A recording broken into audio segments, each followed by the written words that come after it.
Các bố đôn chết rồi. Cái đó lên. Cái đó lên. Sai tết đón từ không mà là. Cái đó. Mình chinh rõ. Là mình mẹ sủi xem. Đi nó lên. Cái đó lên. Cái rô yên tu. Come on. Ý khi tết ra khi vong trên tệ. Anh nghe không? Ý khi tết ra.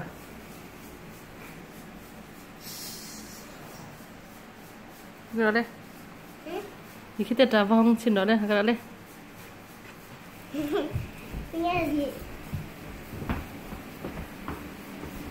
Cái là. Ý còn lông khai phép đó em. Cái đó đấy. Không. Không xin phật là. Ý còn lông khai đá phật là.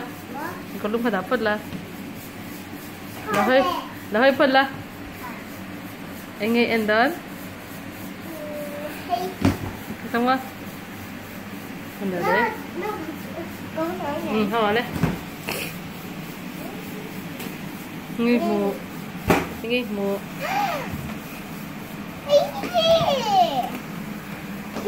Anh nghĩ cái gì à? Mơ. Nang mandi sekolah keng tu ga mơ. Di birthday ni do na mơ. Cùng mình thì tao đang khá. Cùng đi đi là.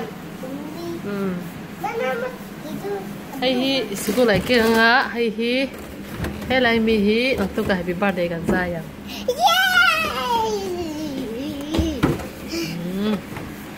Phải em? Đi lo em. Ada ding tệ. Nanu tila. Kalau me oh tila. Hey. Han dilete. Han kemo ikor han khai lete. Thử đâm không? Thử đó đấy. Em mà tanding tệ. Tanding lo rồi. Ông thả la.